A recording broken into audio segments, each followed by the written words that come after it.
Good afternoon and welcome to the first Cabinet since the May local elections. You will be aware that we are webcast, so just presume that we're being recorded and there's people watching. So if you can sort of stun your phones to silent and yeah, just prepare yourselves to be sort of fully focused on the meeting for however long that lasts. Welcome. Good to see you all. I know we're all ferociously busy, and at the moment it just feels that we've been sort of full on since we got the sort of new team in place. But I'd just like to start by thanking you all for not just councillors but the staff for all the hard work that you're doing to make the city a great place. So thank you. And we do have a full house here, but I do need to formally pass apologies for Councillor Stoneman, who's not physically in the room with us today. So there's no other apologies to record, are there? No? No? Okay, good. Item 2, declarations of interest. Do members have declarations of interest in respect of any of the items on the agenda? No? Okay. 3, minutes. I move to item 3 on the agenda, minutes of the previous meeting. I propose that the minutes of the meeting held on the 8th of March be signed as a correct record. Are we all agreed? Happy to do that? Agreed. Agreed. Thank you. Thank you. Agenda item 4, questions from members of the public. We don't have any formal questions from members of the public. Agenda item 5, Chair's urgent business. I don't have any urgent business to raise with you. Agenda item 6, leaders' announcements. This will be a verbal update. So, in terms of encapsulating what we need to achieve as an administration, then I said before, but we will be publishing a strategic plan type document. We haven't come up with a great name yet, but we will be publishing that over the next 2 to 4 weeks, I estimate, probably in time for the next Cabinet. That will focus around 4 key policy areas, including access to decent homes, higher value jobs. We will be wanting access to decent education and access to first-class health and care. I just want to talk around the creation of higher value jobs. It's one of the great things about this city. We've got around 26,000 higher education students, and now we have 3 universities. So I want to start by congratulating Professor Paul Fieldson-Danks and his amazing team at the College of Art on becoming the city's 3rd university. They will now be known as the Arts University of Plymouth. This is huge news for the city, and it further cements the city's reputation as a national centre for cultural excellence, but it will also bolster our higher education offer. It is also critical for us to have stronger relationships with the private sector.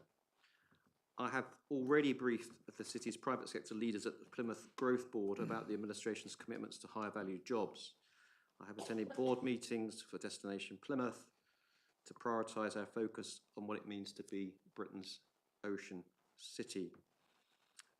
I also attended the Plymouth Growth Board and gave a bit of presentation around the key priority area, which is higher value jobs. And I know pretty much a consensus across that board was supportive of our ambition there. I am pleased to say that on the 26th of May, we formally submitted our full business case to government around the Freeport and completed the 5 necessary legal landowners agreements that will enable our 3 tax sites at Southyard, Sherford and Langage. This means that we are hopeful for our Freeport proposal being presented to Parliament before the summer recess and then becoming live in the autumn.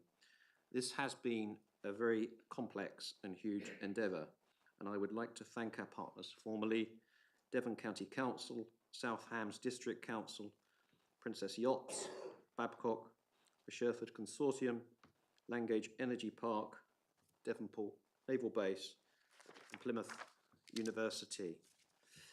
I'd also like to if I may, single out David Draffen, who I don't know how many hours he worked the preceding week, but personally visited different boards, different companies, and with his, I would say, dexterity, diplomacy, resilience, and optimism, was able to get us over the line. It was no small feat that he achieved that. And I have to say, I don't know many other people that would have done. It was a spectacular achievement, and he's done that on behalf of the city, and not for the first time, it has to be said as well. Our Freeport is all about high value jobs, and this administration will be driving Plymouth's unique capabilities in new green technologies and marine autonomy. You will see this through our support of the Freeport Smart Sound and Ocean Futures programs. The global marine sector is estimated to be worth $3 trillion US by 2030. That is not an exaggeration, $3 trillion US. And Plymouth can and should have its share of that growth. There will be other significant announcements around those programs and that market share over the next few months. Finally, I am pleased to update Cabinet that Plymouth City Council has entered into a formal partnership with Associated British Ports and Brittany Ferries to bring forward significant new investment at Mill Bay Docks. We are hugely ambitious for the port, and there are many opportunities to establish Mill Bay as a national player in trade and exporting, to enable green shipping with shore power as part of a transition to a net zero port, to increase our capability and capacity as a cruise port and to achieve preeminence in the southwest, to introduce new routes and expand the tourism season, and to celebrate the role of Brittany Ferries in the city as part of their 50th anniversary, which, if you have your diaries ready, is January the 2nd, 2023. It's the 50th anniversary of the actual sailing between the cities, the provision of the service. I would like to offer, I would like to commend Tudor Evans and Luke Pollard as well for the cross-party work that they've done behind the scenes on this. It's been a lot of conversations and hard work behind the scenes since March, and again, it's good to have a cross-political approach to a big ticket item like this. Ultimately, we want to see jobs, we want to see inward investment and exports actually from Plymouth. So, you know, it's not just this team delivering on that. We have an amazing opportunity to become a truly international ocean city, and our focus on Mill Bay and other key ports will be a real priority for this administration. I think I will leave leaders' announcements there, and we will move to Cabinet member updates, verbal updates, go around the room, but if I can ask you to be very succinct. Jonathan. Sorry, Leader, you mentioned Brittany Ferries. I didn't realise you were going to. I just wanted to declare my wife does actually work for them, if that could be recorded. Thank you, Councillor Tripp. Okay. Right. 7 agenda items and Cabinet member updates. Let's start. Councillor Share. Thank you very much, Leader, and good afternoon, team. We are working well together. Following on from the Leader, and to emphasise high-value jobs, I'd like to update you on a couple of visits I've made over the past few weeks that really bring these opportunities to life. Leader mentioned our unique strengths in marine engineering, autonomous systems, and I had the opportunity to see firsthand at a recent visit to Turnchapel Wharfs. The quality of the work being undertaken there is truly stunning and cutting edge. Autonomous vehicles are being assembled and tested here in Plymouth, and I had the pleasure to see them in operation. These are some of the best paid jobs in Plymouth, and we must do everything we can to support this growth. As part of the visit, I also visited the Mayflower Autonomous Ship Control Room to see the Mid-Atlantic, the vessel Mid-Atlantic. It was about 400 miles off Nova Scotia at that time. Since then, the ship has completed its transatlantic voyage of 5,618 kilometres to get to Nova Scotia.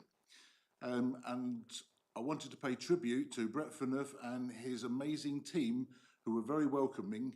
on this epic adventure and has showcased Plymouth's engineering prowess across the world. This is really cutting stuff. As a newly appointed board member, I also wanted to highlight two amazing new partnerships in Plymouth Science Park between focusing on 3D printing. The Health Tech Innovation Hub focuses on the medical applications, and Advanced Digital Manufacturing and Innovation Centre focused on industrial applications. It was quite unusual. The surgeons there are using these facilities to print prosthetics for a variety of applications, including dentistry. And Babcock are looking how ship parts can be 3D printed for redundant parts on those vessels that are needed very quickly at sea. Over the coming 12 months, I will be pushing this further and similar opportunities to support our engineering drive and agenda for higher value jobs. I finally wanted to update you and highlight how we are using SailGP this year to target investors and raise the profile of Plymouth across the globe.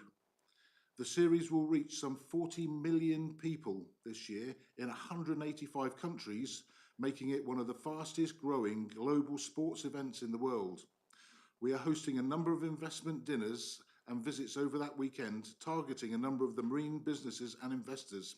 This will be a fantastic opportunity to pitch all that Plymouth has to offer, and I look forward to updating the Cabinet members at a later date.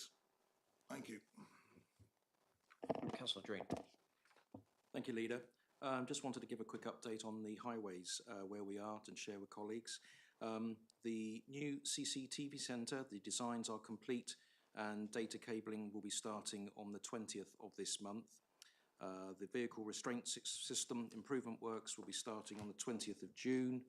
Our new MMA white lining vehicle to put lines down on the roads when they've been resurfaced in a new way, that'll be commencing in July.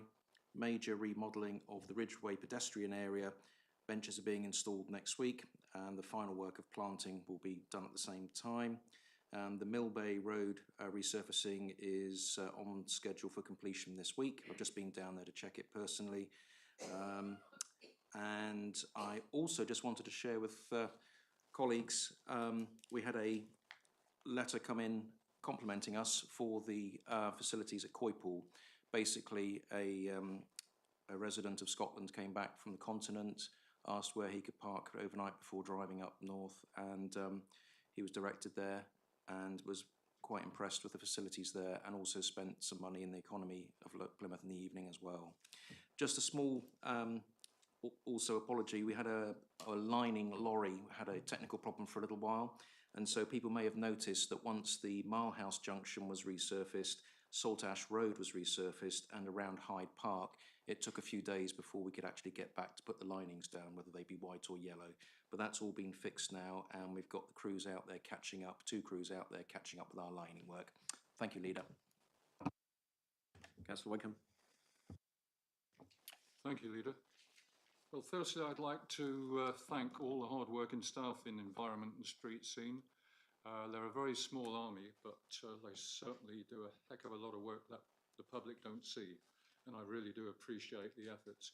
And some of them work hours beyond what they should be, and I know that for a fact, so I do appreciate that and thank them for it. Now, on the subject of cleansing, the teams are very, very busy at this time of year with the advent of the growing season and multiple events planned around the city. As you know, this last weekend we had teams working around the clock to ensure that not only was the city looking great to receive so many visitors over the Jubilee weekend, but also cleaning up after the event, which is a major, major issue. And I have to say that I was very impressed because 60 students from Plymouth College came out and assisted with the clean-up, and I thought that was a magnificent effort. And volunteers from other areas. So, you know, I really do appreciate the hard work that they're doing. It doesn't stop here, of course, because we've got the half marathon next weekend. And again, that looks as though it's going to be a pretty busy time. And the one thing I'm looking forward to is SailGP in July, which will really, really be a big one. And as we know, a showcase for this city. Now, grass cutting is probably one of the bigger things that I get complaints about. I get so many emails a day now. I was going to say I've never been so popular, but I don't think I am. I think it's quite the opposite. But, this is our second full summer of the revised cut-in schedule. And albeit updated and following ward consultation at the end of last summer, we've made some changes in the areas of Wilding, and a lot of the Wilding areas just receive what they call an edge-in cut, so a short back and sides there. Whilst there continues, there'll always be some resistance to the Wilding aspect because not everybody likes it. I get continual complaints about things looking untidy, but we've got to continually educate people in biodiversity. Now, I've only recently got into it because of the post that I'm in now, but I've got to say that it's a real eye-opener when you consider that we've lost 90% of our meadowlands, wildlands in 90 years, and I think we've lost 40% of our bug life since the 70s. So we really need to be alert and to understand what's going on this planet, and we've got to start thinking of our future generations, and I think that's what it's all about. And if you look at, yesterday I had a meeting, sorry Leader, I'll make it as quick as I can, but yesterday I had a meeting in Radford Park with half a dozen of the campaigners, if you want to call them that. Some are very against any form of wilding. They don't like to see the brambles, etc. But I've explained to them about biodiversity, and hopefully, the message is now getting through. But this is what it's all about. And I've got to say that we need more signage around to explain to people what wilding's all about, and that it's just not a case of cost cutting and weeds growing. And hopefully, we'll see more wildflowers next year. And I'll be doing my bit to try and get that sorted. So on the other thing, the garden waste collection, obviously it's running very smoothly at the moment, so I'll touch wood and hope it continues. And I think the service is now used by 60,000 residents in this city, which is considerable. And not only does it help to increase our recycle rates, recycling locally, it's used on local farms, which is a great, great thing, I think. However, I think we're going to need to explore in the future the way that we should encourage more households to compost and to reduce our carbon footprint. And I know, Tracy, that this is something that you're very much into. So, thank you, Leader. I could go on all day, but I won't. Thank you. Brilliant. Thank you. Councillor Carver. Thank you, Leader. We've recently had the government, as it set out its ambitions in the published Send an AP Green Paper. Now, Plymouth Education, Participation and Skills, EPS for short, because we all love an acronym in here, are organising response from our Send strategic group to the Green Paper, but pretty much what they've seen is broadly in line with our current work on our inclusion transformation programme, and it's undertaken in Plymouth with active engagement of schools and stakeholders. So we're also continuing to work with D&V to chart our steps and responses to school white paper. I recently went out to see 2 of the primary schools, and so I'm now going to request to go out and see some of the secondary schools as well. So obviously we've got a bit of a mix-up with the academies. I went to see Pennycross and Torbridge, which are 2 complete alternatives, but it's the same as with everything. They actually both have the same structural problems, and they're both the same difficulties, but also at the same time they've all got the same aspirations, which is really nice. And actually most of them just want to stay as connected to Plymouth and communities as possible, which I think we'll try and help the most of. And what's really nice here, and the really good news, is the number of good and outstanding schools from us has increased from 72 to 78%, which I think is fantastic. One big thing with our children, young people and families, if you're not in that world, the name Joss McAllister won't mean much to you. If you're in that world, it's a huge name, and they've been waiting for this independent report to be coming through for months, and it finally arrived at the end of last month.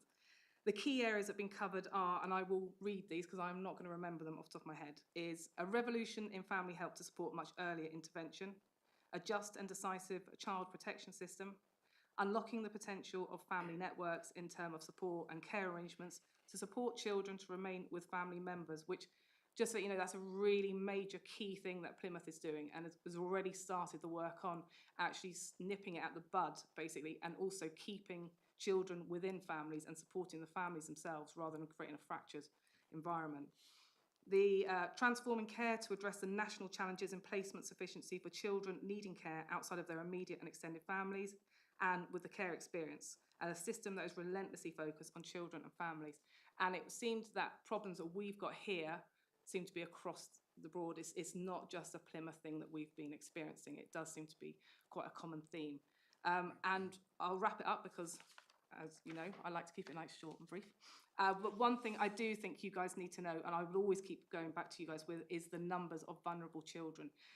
We've had a recent restructure on the data, on the system that we use. So this isn't maybe the most current numbers, so once I get them, I'll send them over. But what we have got is we've got 865 children in need currently, which is up from 842 in March last year. We've got 280 child protection plans. We've got 495 children in care. It was 497 in March and 432 in March 2020. So there is an increase. Well, it's been a decrease, but a slight increase from last year. 11 of these children are unaccompanied asylum-seeking children. And we also have 261 care leavers. 180 of those are in the 18 to 21 years bracket. 18 of those are the 21 to 25 years bracket. And 33% were previously UCAS. So I just think us all as corporate parents, it's very good to have those figures and those numbers in mind. So when you're thinking of anything in your own communities, you can also remember that these guys are all in there and part of it. All right. Very good. Councillor Mahoney. Dr. John Mahoney, sorry. Thank you, Leader. I'm pleased to announce that the plans for the new Health and Wellbeing Centre in the West End of Plymouth at Colin Campbell Court has taken a step forward. Planning permission has been granted for the building. Plymouth City Council and the NHS locally are working closely together on this project to offer several services under one roof. This building is an important next step and supports the development of the business case to National NHS team and will help secure funding. The services offered in the building will include primary care, mental health services, diagnostics, and hopefully outpatient appointments, as well as the voluntary sector, to provide a one-stop shop for health and well-being for a part of the city where health outcomes are traditionally poor.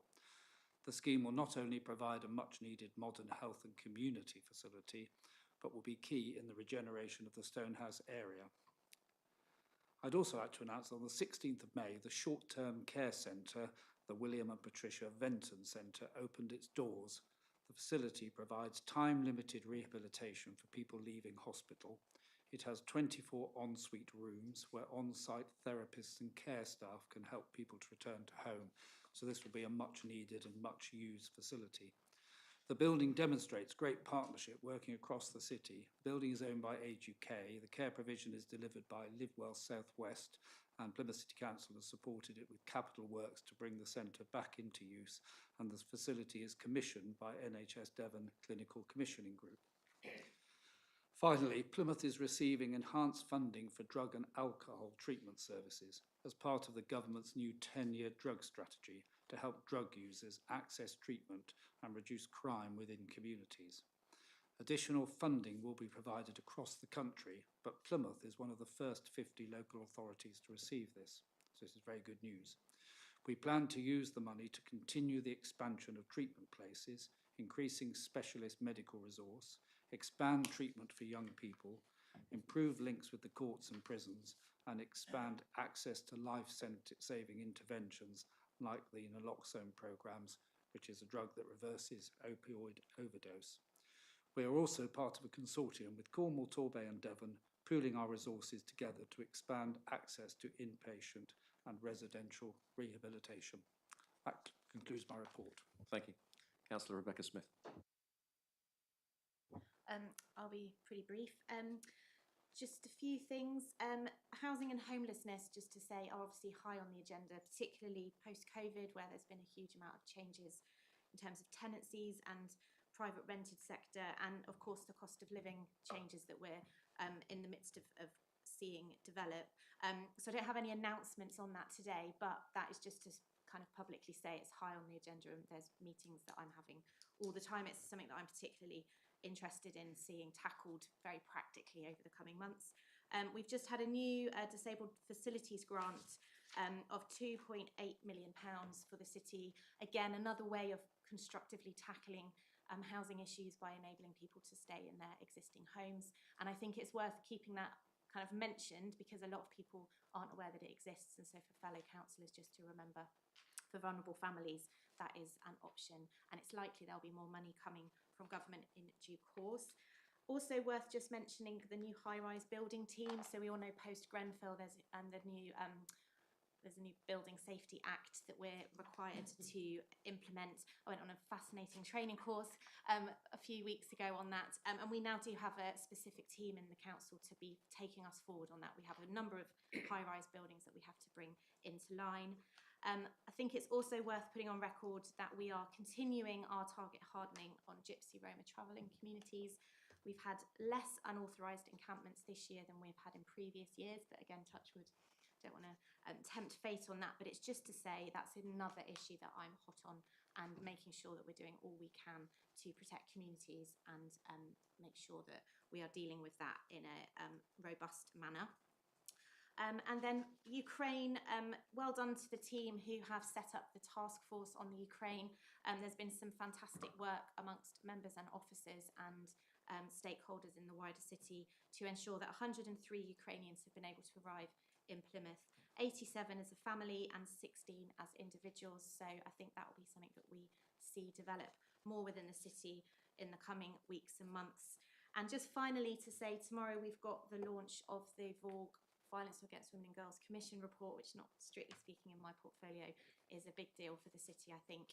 And we've got an event that is going to be very well attended tomorrow, which is going to hopefully throw it back onto the platform across the city. We've got a minister coming, each of the MPs from the city, and some significant players attending. So well done to the team that have pulled that report together.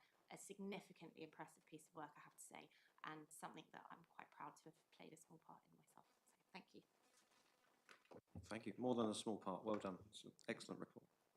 I look forward to attending tomorrow as well. Councillor Patel. Thank you, Leader. Let me start off by thanking all the staff members across my vast portfolio for their dedication and hard work in putting some really great events on over the last few months. The season started with the Pirates Weekend soon after I took over the portfolio, and we've just had the fantastic Jubilee Weekend and also the one big summer event on the Hoe. The NMP team even managed to get me into the water yesterday morning at 8:30 for World Ocean Day. So that was quite an exhilarating event. It's the best way to describe it.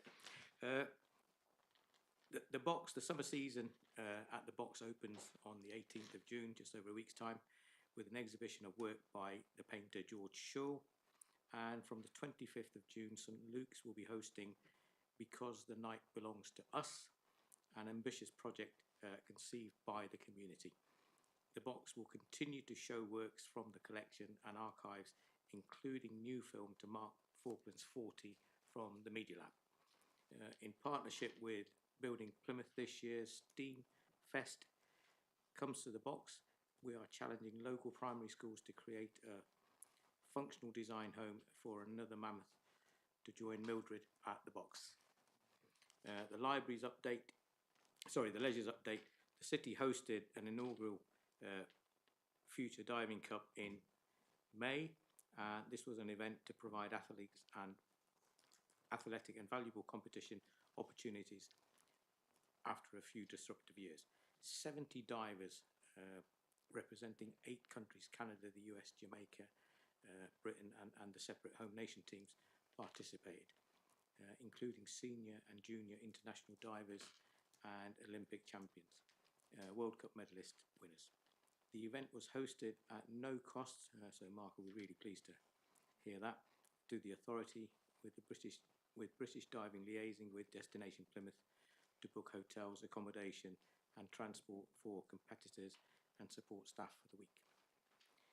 Building on the success of the event, Plymouth Active Leisure are working in partnership with England Diving to launch a talent identification programme later in the year. Registrations update. we are now in the wedding season and are conducting many ceremonies each week in the council house. The council house has been dressed with fresh flowers, new chairs and red carpet, and it is actually looking nice. The website has been updated. We are working with Dream Weddings to create a magazine that is inclusive and relevant for all customers. And citizenship ceremonies, I don't know if any of you have attended, but I would recommend that you do, are not slowing down, and we are filling spaces monthly. The last one, performed by the Deputy Lord Mayor Maddie Bridgman, which I attended, was a really great event, and the next one is on the 14th of June with the new Lord Mayor Sue Dan. Libraries have reopened and have restarted activities much to the way they were prior to COVID. Children can attend the activities, and class visits have resumed, and all the PCs within libraries are now available to the public. Last week, each library held a cream tea party for the Jubilee, and over 1,000 customers of all ages visited. To mark the Jubilee, on the evening of the 29th of June, there will be an event by Greenwood Concert at the Central Library. All of these things being laid on by my team is leading to Plymouth being a great place to live, work and play. Thank you. Thanks, Councillor Patel. And it's, we'll touch wood here, but hopefully this will be the first uninterrupted year for hospitality and events, and we can get back to at least having 5.5 million visitors to Plymouth. I know the target is beyond that, and it should be. It's one of the greatest places on earth to visit, and it's the greatest place to spend time and live. So thanks for that. I don't think we can call him James, can we, Councillor Simon? Because he's online but not here formally. So, And he has no announcements. So thank you to all of you for your contributions, and we will then move on to agenda item 8, cabinet appointments. So I just need to move item 8 on the agenda following the AGM of the council on the 20th of May and agree the positions, and we need to agree those. So are you all in agreement? Okay, thank you. Agenda item 9, Director of Public Health Annual Report. Moving the item will be our Director of Public Health, Dr. Ruth Harrell, and she will introduce the report and maybe say a few other extra things. Over to you, Ruth. Thank you very much. Thank you for the opportunity to present the Director of Public Health Annual Report. The report was included in full in the papers, and also a link to our website where you can dip in and out should anybody wish to do so. I don't, of course, intend going through it in full today. I think that would be probably not the best use of your time that I really do appreciate today. So I wanted to highlight a few key points. The Director of Public Health report tends to be retrospective. It tends to look backwards, and as well as signalling some of the things that we're doing in the future. And of course, when you look backwards over the last couple of years, you can't help but mention COVID. I know you've all heard enough about that really to be getting on with, but we have to acknowledge that we've all been through quite a roller coaster over the last few years. And it has highlighted some of the inequalities that we already knew we had in our population, and of course across the country and indeed the world. There were positives out of COVID. There were things that we can learn from COVID. And in particular, one of the things that was very, very clear was the strength of the community and voluntary sector in Plymouth, and also the real importance of talking to people about what they might need rather than making assumptions, which we sometimes do. So it's our intention to really embed that learning into the way we work in the future. I wanted to reiterate the importance of Thrive Plymouth. Thrive Plymouth, of course, is our programme for tackling inequalities. And these inequalities are the things that are causing people in some of our areas of the city to die earlier and to live more of their short lives in ill health as well. Those are the things we are trying to tackle.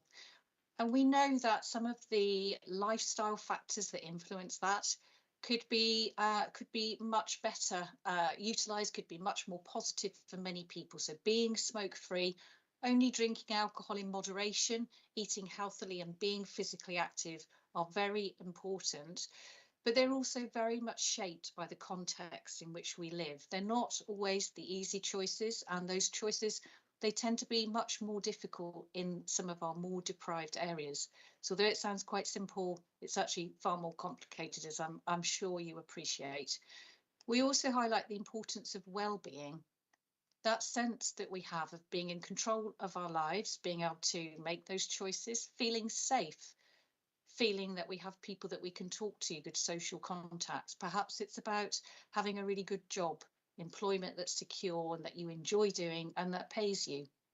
All of these things are really important, and they also help us in our ability to make those healthier choices.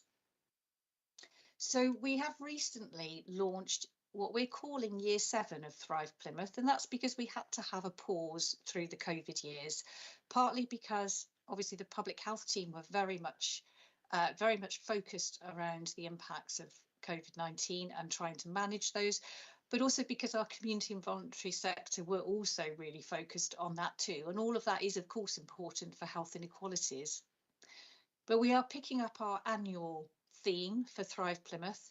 And this year, there are two main things that we want to accomplish. One of those is about reflecting on the years that we have gone through, our experiences and the positive factors. Whilst I'm trying to keep this talk positive, it's also absolutely right to reference the fact that COVID is having a lasting impact on us. It has worsened mental health, the proportion of adults reporting poorer mental health. It's also having an impact on our economy, and that, of course, has an impact on people's lives. There are challenges ahead, and we are going to work together to try to tackle those in the way that we always do, which is working together as a city and facing these issues. The other thing that we want to do is really have a regroup around tackling inequalities in the city and Thrive Plymouth, looking at what those next big challenges are and how we can really be tackling them. You may have caught on the news today that there has been an announcement of an independent report around how we could be tackling smoking and the use of tobacco. That is obviously one of the most important determinants of health. There's going to be some very interesting work happening over the next few months, looking at the recommendations in that report and also looking at what we can do locally, what needs to be done nationally, and what we can influence. We'll also be looking at that across the behaviours that we mentioned before. So just to sum up, thank you for your support that we've had over the last 6 years of Thrive Plymouth. And thank you in advance for the support that we know we will have moving forward. We will be working really hard to keep down those inequalities that we have in Plymouth, and it is a big task. There are some indicators across the country that are going against some of the directions that we would like to see, but we have been making good progress. We have seen things like our smoking rates reduce slightly more than England has reduced. We're still above England, but the reduction has been good. So we are moving in the right direction, but it is challenging, and it is going to be something that we really need to focus our attention on. So thank you. I will conclude there. I really appreciate your attention. Thank you, Dr. Harrell. Thank you for the report. I think it's really it's a great overview. It's very well presented. You know, I don't mean that in a patronising sense. I mean it's very, very informative, but gets to the heart of the matter. And in terms of I think our administration, we're under no illusion that COVID hasn't gone away, that we've moved from kind of pandemic to endemic, and we've got to kind of live and mitigate with this challenge so long as it goes on for.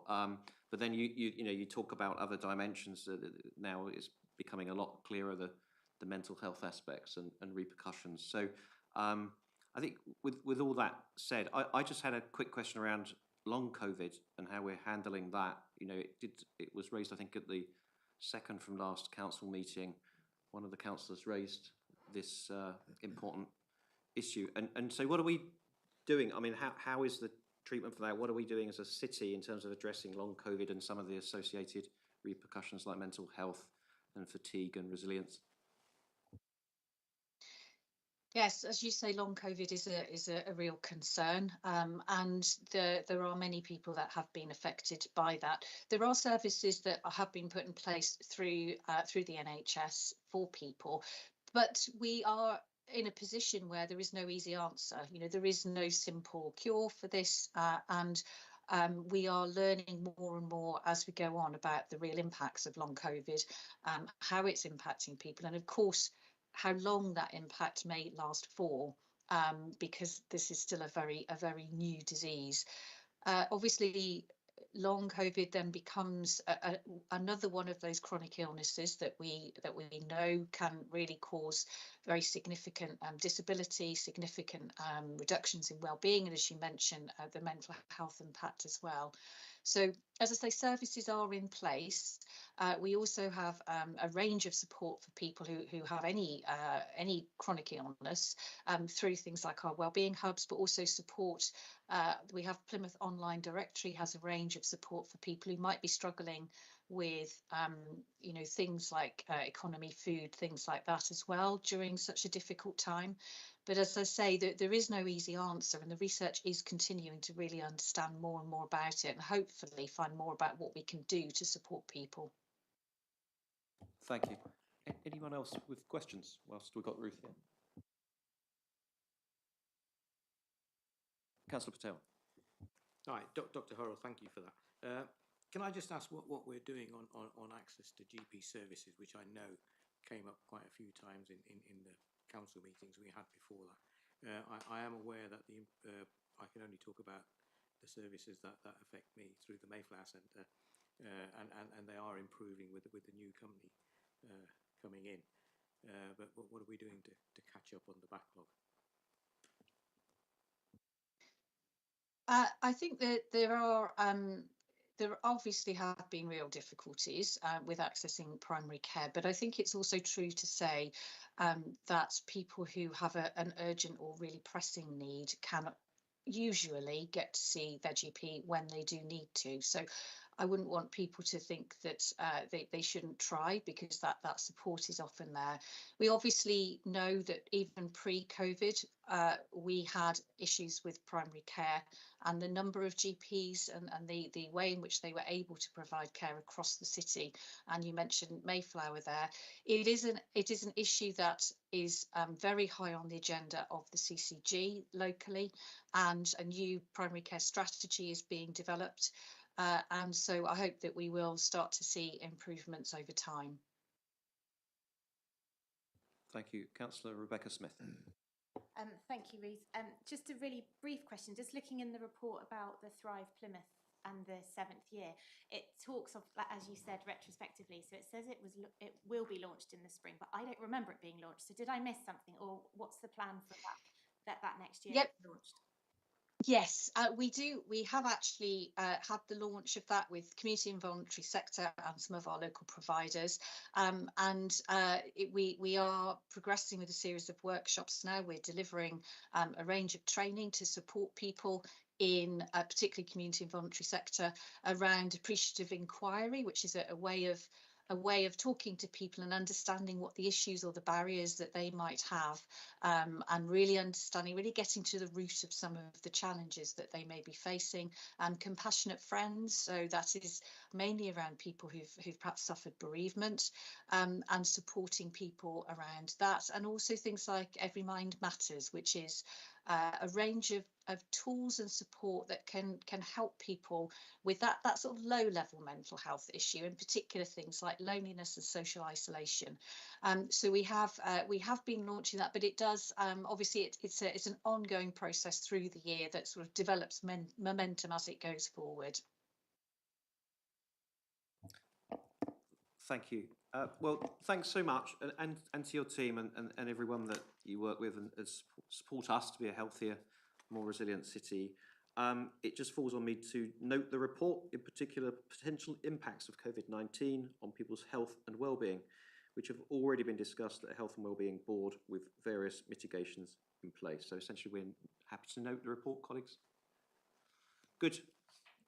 Thank you. The fun part. Okay, agenda item 10.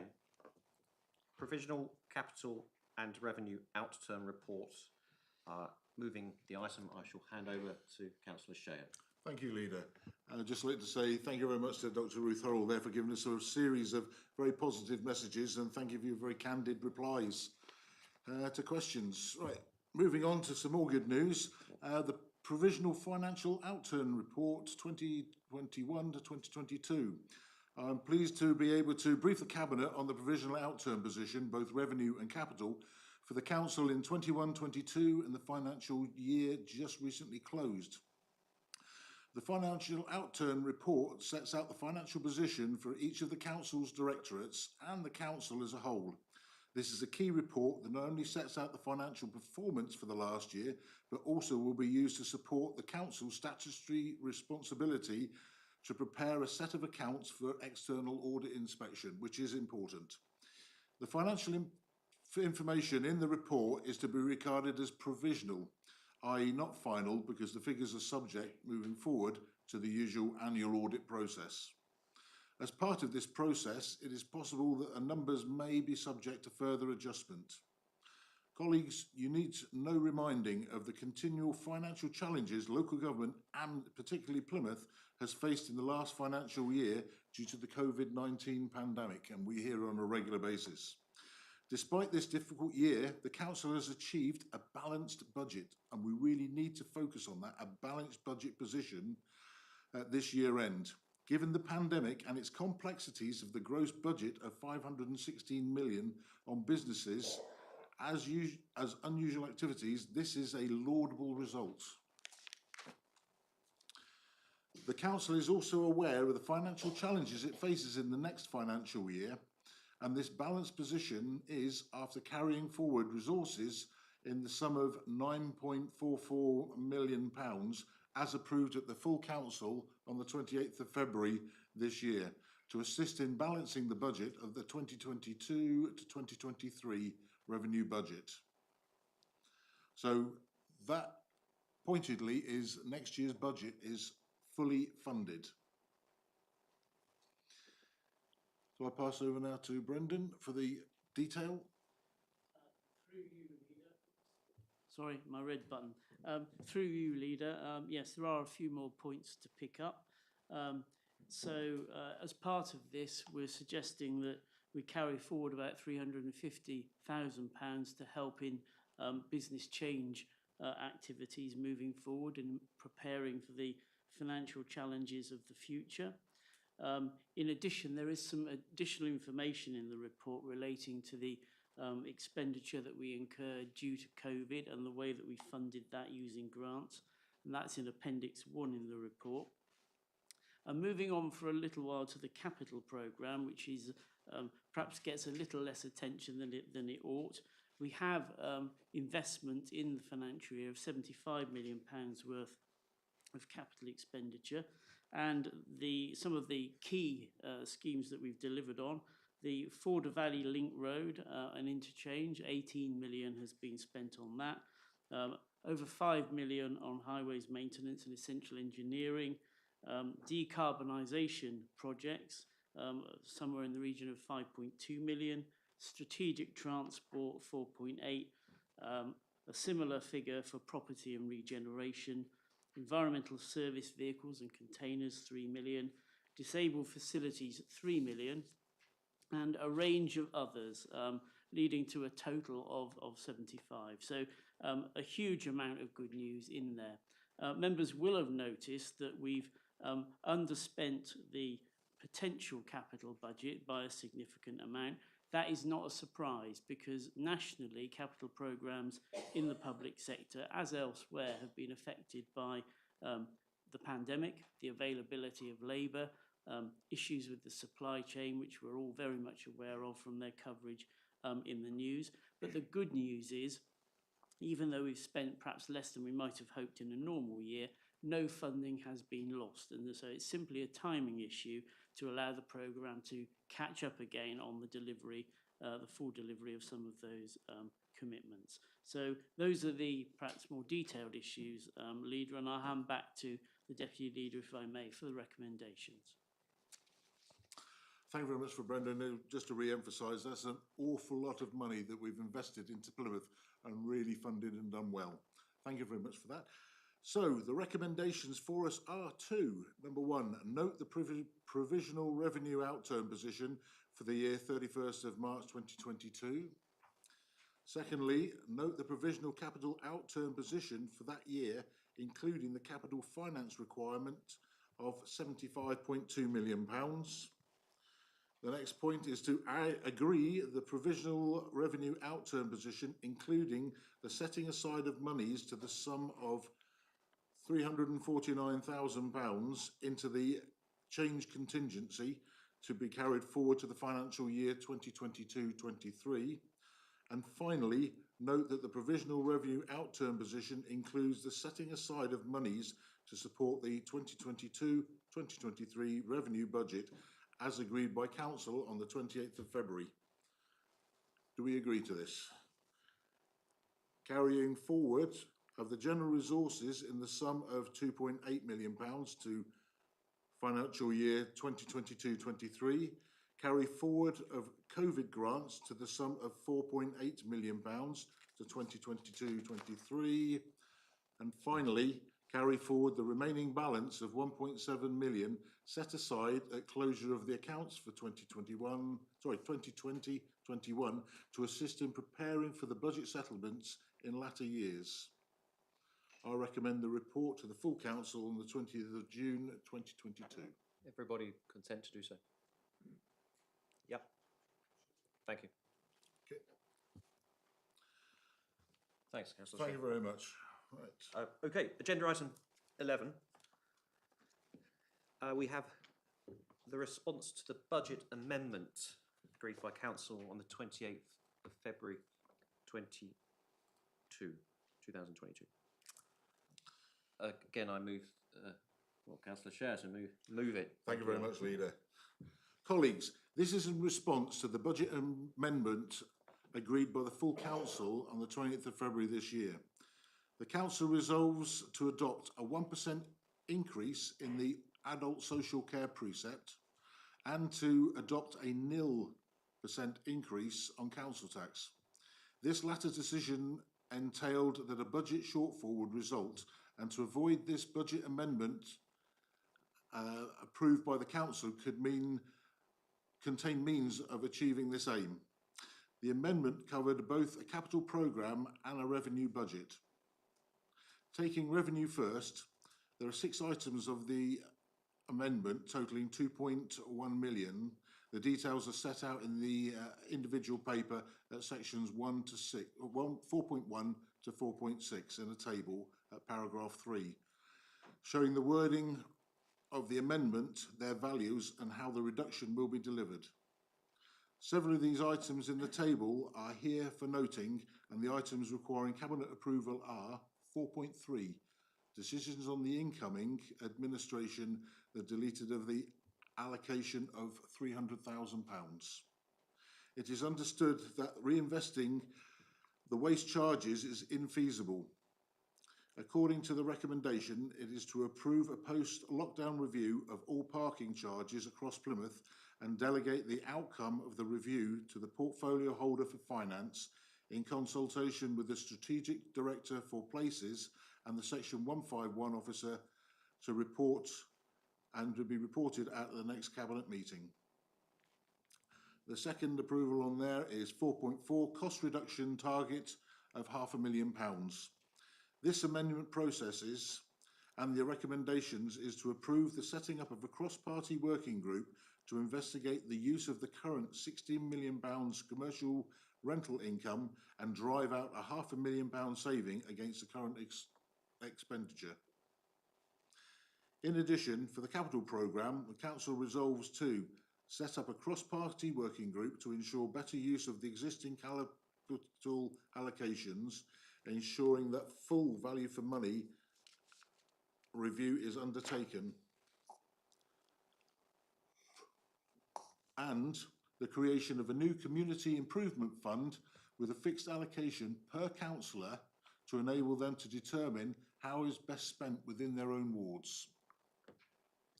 This amendment processes and the recommendation is to approve the creation of the Council Advisory Group on the Community Improvement Fund. Appendix 2 of this report details the membership and the objectives of the two advisory groups. The full recommendations are that we, 1, note of the report, 2, approve the post-lockdown review of all parking charges to include the potential reinstatement of charges removed in 2021. The details are in Appendix 3, and delegate the outcome of that review to the portfolio holder for finance in consultation with the Strategic Director for Place and the Section 151 officer to be reported at the next Cabinet meeting. Thirdly, approve the creation of a Council Advisory Group on the Community Improvement Fund referred to in Annex 2. This will be a cross-party advisory group. And finally, approve the creation of a cross-party working group to investigate the current use of the £16 million commercial rental income. Over to yourselves. Has anyone got any questions? Councillor Rebecca Smith. I'm just looking for a bit of clarification. When this amendment was brought to council, the Community Improvement Fund wasn't very clear. And I'm just interested to know whether this is a new fund because it's renaming an old fund, or whether this is a new fund in addition, to the pots that have been available to us in the past. So I'm just interested as much as anything, but I wasn't clear in February, and I'm still not clear now whether that's new as in brand new or new as in renaming something that already existed. This is brand new. Okay, so is that now 3 pots of money that councillors have access to, or is it one has ended? Tracy, you want to come in?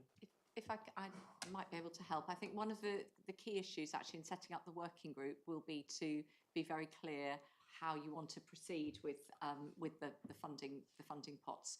I would describe it as additional money for the funding that you already have now, and the purpose of the group is to identify where that additional money is going to come from, the 950,000 out of the capital programme, and then that can go into the budget. Councillor Dream. Thank you very much, Leader. Just wanted to say I'd like to be involved in the car parking review. Obviously, that's my portfolio area. I do have strong views on communities and traders in our outlying district car parks, etc. And I do feel that we need to retain free parking of some description there, whether it's 2 hours, 3 hours, whatever it is. But I would like to be involved in the discussions. Thank you, Leader. Absolutely, Councillor Dream, you will be involved. Thank you. Any other questions? So it falls on me to summarise, and the reality is this is not an ideal situation. We are approaching very, very serious economic challenges as a council. We've been, in a sad way, quite lucky with the amount of investment coming in from central government because of the pandemic. But we're now hitting an inflation crisis, cost of living crisis. This could challenge us in a way that perhaps local government hasn't been challenged for some time. So the objective of this administration will be to keep taxation, direct taxation, as low as possible, which does mean at some point there'll be challenges around discretionary fees, etc. But of course, when it comes to looking at car parking charges and other charges that are discretionary, we will widely consult, and we will involve all cabinet members and ward members.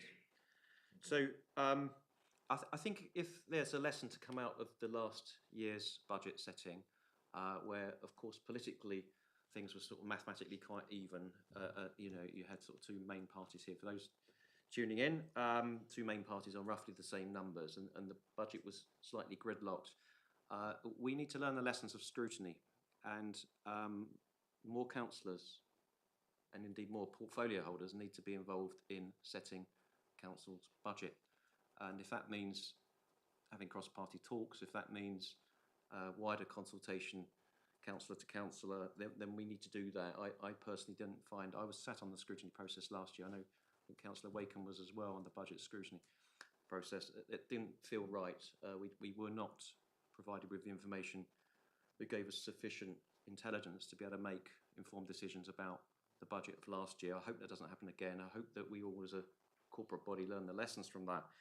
But nonetheless, we are where we are, and I would like to put forward the recommendations on behalf of Councillor Shea.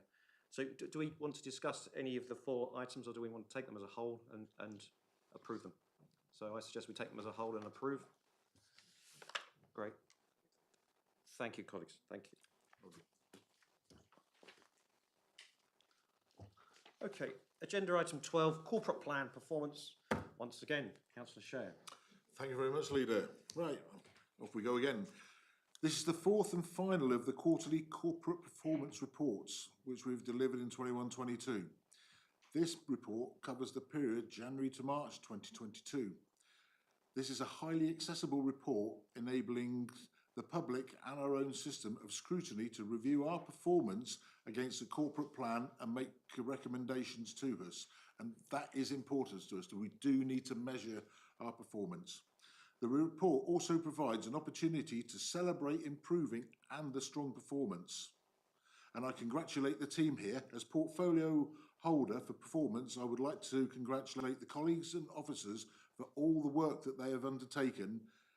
And just to pick out a few achievements here, because bear in mind, this is a corporate performance across the whole of the council, and everybody puts in their full effort here. So we really do need to celebrate these successes and the increases and boundaries that we've had on the performance level here. Specifically, the percentage of household waste sent for recycling and reuse or composted has increased to 36.1% in Q4, and that's really following up on our green agenda within the city. Our streets graded as at an acceptable standard has seen a consistent improvement since 21-22. We have seen other improvements in the last quarter, 89% in Q4 compared with 88.8% in Q3 and 86.8% in Q2. This indicator comprises of 3 main elements: street cleanliness, grounds maintenance, and the presence of hard surface weeds. So that's quite a laudable achievement. However, you are challenged at the moment because this is now growing season. and nature is providing you a challenge. There have been other further reductions to the percentage of repeat referrals into the children's social care. The rolling 12 months position at the end of Q4 has decreased from 22.9 at the end of Q3 to 22.6. This equates to, in actual figures, actual people, 73 fewer repeat referrals in the last 12 months to the end of Q4 when compared with the previous 12 months and to the end of Q3. In 2021-22, the council allocated 98.7% of business rates and 96.8% of council tax, which is achieving the annual target. These are good achievements, and we will always look forward to improve, but it's good to measure so that we can show our incremental improvement. This report shows that there are some performance challenges which we need to address, which we will ask our cabinet colleagues to dwell upon. The rate of children on multiple child protection plans has increased slightly in Q4 to 27.5% and is continuing to miss its target. The service is working hard to ensure that this improves going forward, and we know that there are significant efforts there. Following on, sickness rates have increased in Q4. These figures are inclusive of the COVID sickness, as we all know that actually skews the figures quite considerably, which is the highest level since the start of the pandemic, both nationally and locally during this quarter, and was one of the main reasons for short-term sickness in March 2022. A deep dive analysis commissioned by the corporate management team ensured visibility of individual service levels of sickness. At the end of 21-22, 3 hours were identified as having average sickness and absence of more than 10 days per year per employee. These services were children, young people, families, strategic cooperation commissioning, and street services.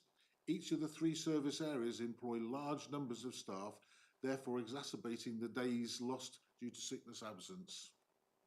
As a Cabinet, we are asked to note the corporate plan Q4 report, performance report. Thanks, Councillor Shea. Any questions around the corporate plan? No? Okay. Well, note the corporate plan Q4 performance report. Q3. Q4. Sorry. Q4, yep. So note the report. Everyone content to do so? Good. Thank you. Agenda item 13.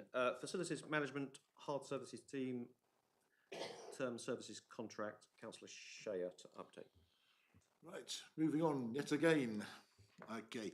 I'm not going to delve into the depths of this one, but suffice to say, with a background in supply chain and contractual services, the team have put together a newer method of contracting out for term services, especially with regards to the facilities management side of it.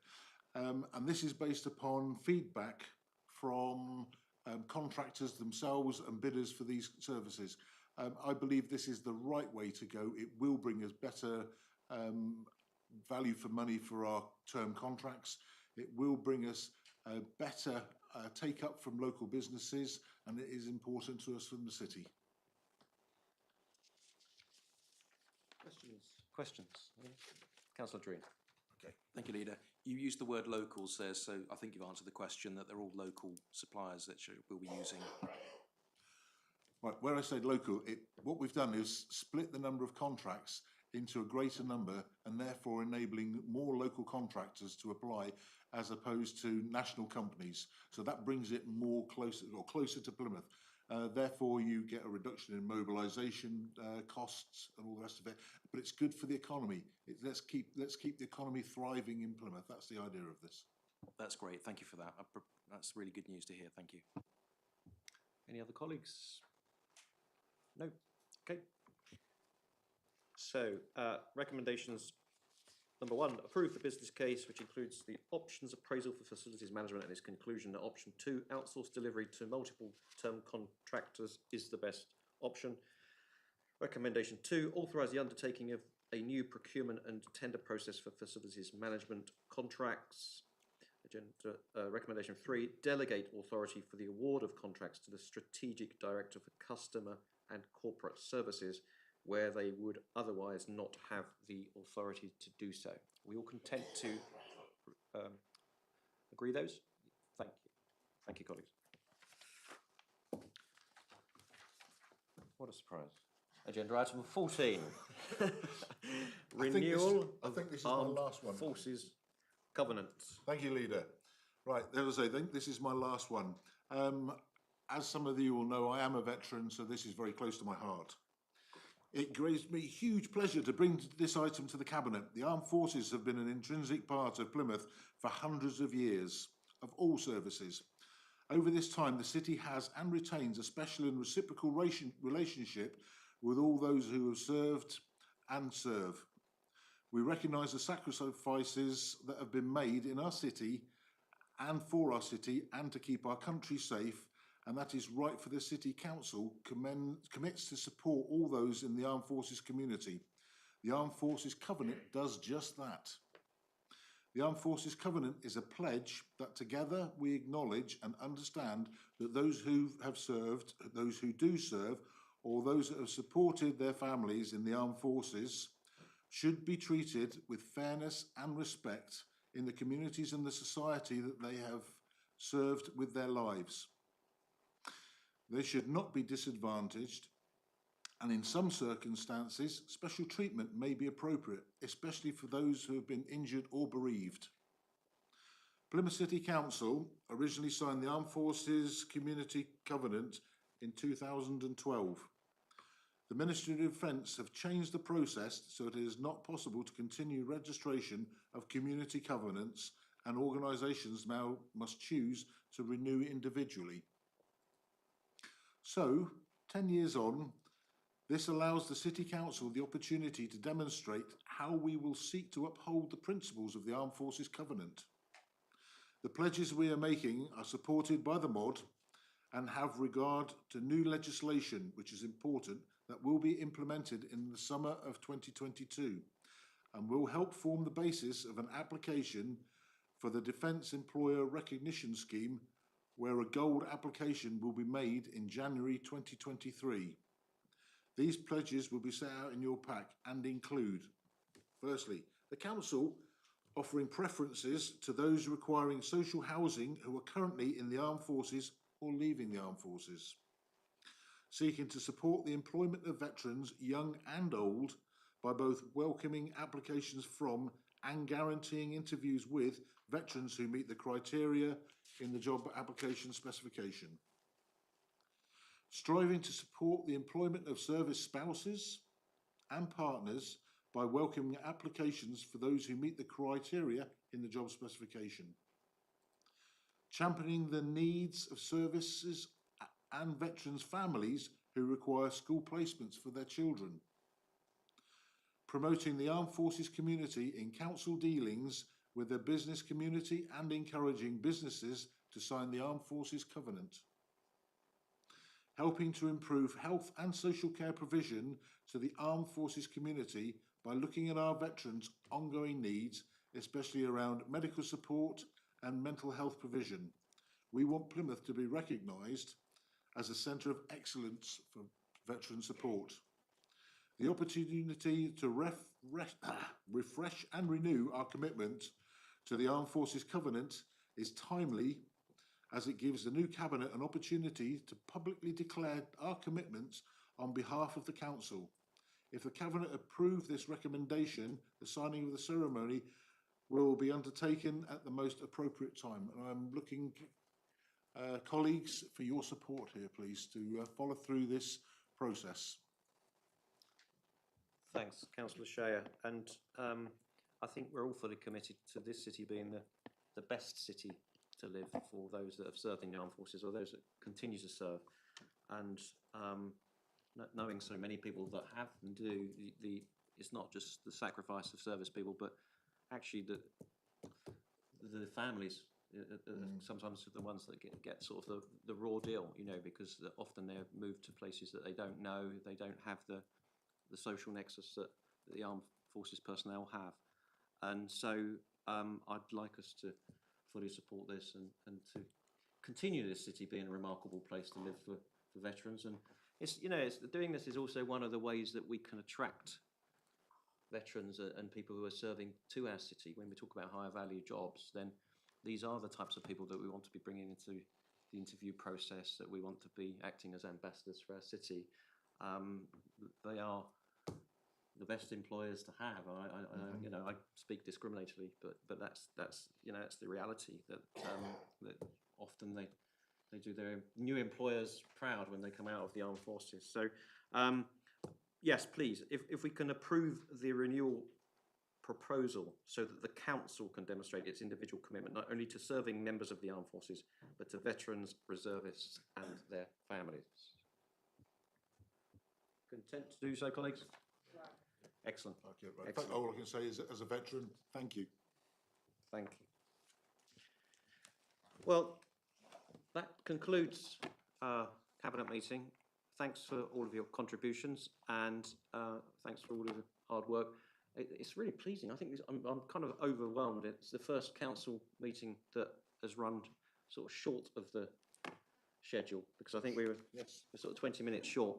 But it is a sign of this administration being efficient and coherent and making clean decisions. So thanks for your time, and see you later.